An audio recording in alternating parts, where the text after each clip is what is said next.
this lovely little thing on his face. I don't know if you can see way back there, it's a zombie. So, we probably won't have time enough to get the whole thing done, but I'll be able to show you how this kind of thing works.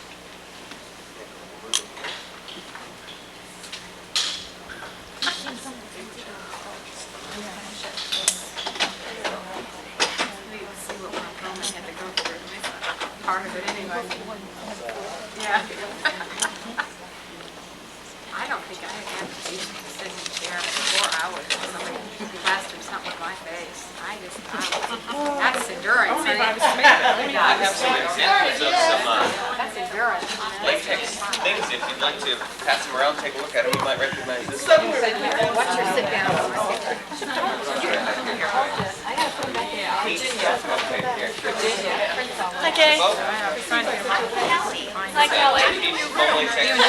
Okay.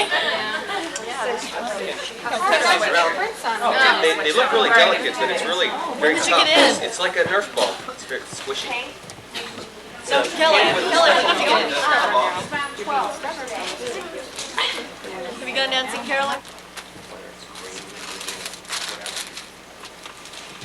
The first thing you need is a face.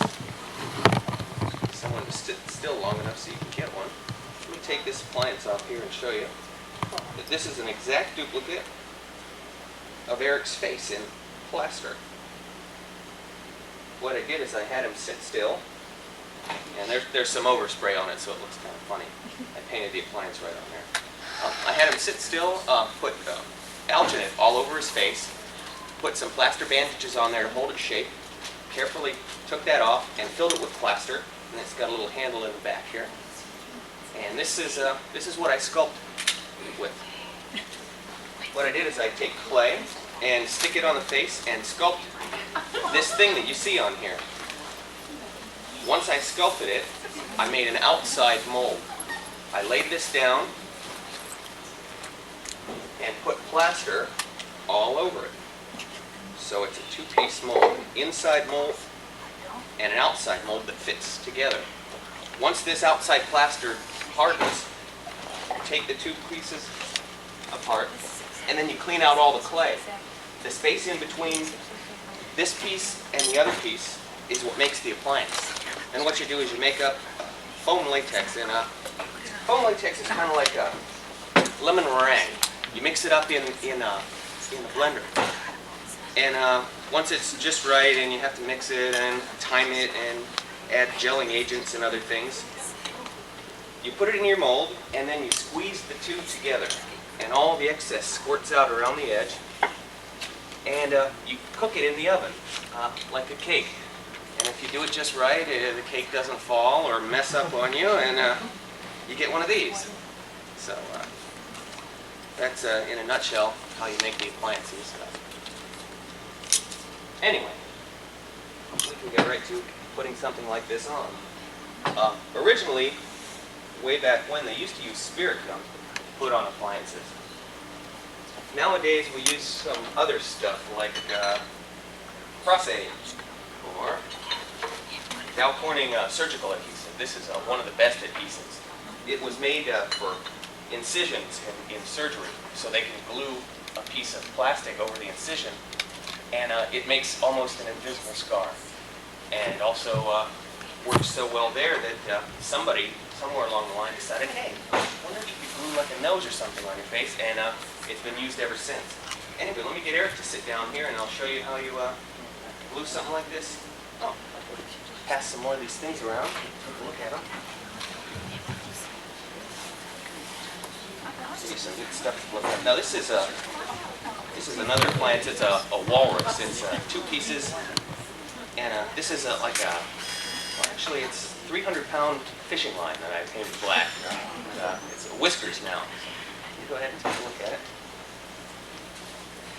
Anyway, Eric just gets to sit there and stare out into space and look like he's having a good time while I put all this stuff on it.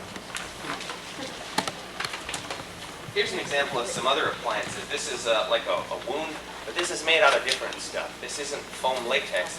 This is made out of rubber, and it's made the same way, where you you take an inner mold of, like, this is supposed to be, well, guts. Well, we'll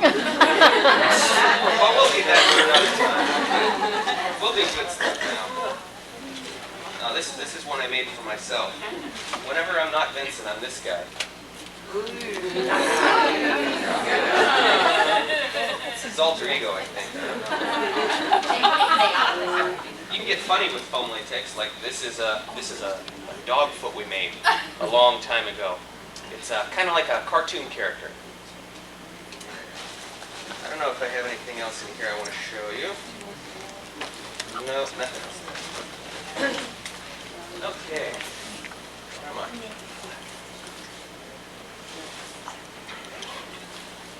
This is our adhesive right here. Since Eric's not doing anything, he gets to hold it. There you go. That way you feel it's important.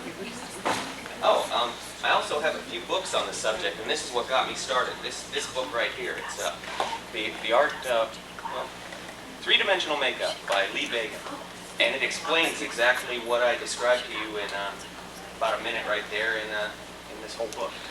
I don't know if you want to take a look at it, pass it around, but go right ahead. There's another one right here that's by Tom Savini, and he's the guy who did all of the Nightmare, the Friday the 13th series, and he's done a lot of good things. You might want to take a look at it, pass it around. Just make sure I get all this back, okay? No souvenirs. I'm watching you, I really am. Okay.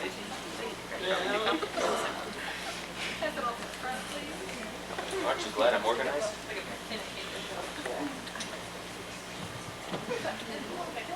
Is everybody having a good time so far? Yes, interesting. Yeah, you can tell. So this is just going to fit right in this vase. Oh, won't he look lovely?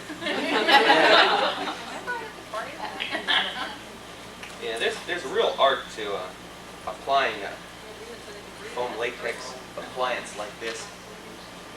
The trick is to get it all laying down so it's not buckled or scrunched up or stretched out too far. And,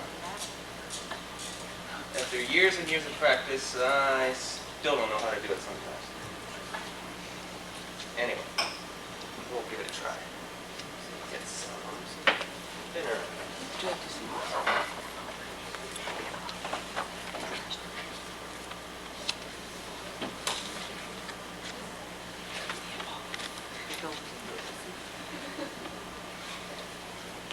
I think I gave you the wrong one.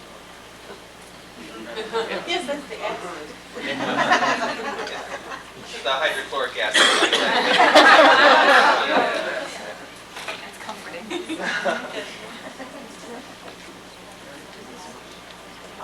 Next demonstration, I'll ask for a volunteer. Well, pardon me for turning my back on you, but I have to do it this way.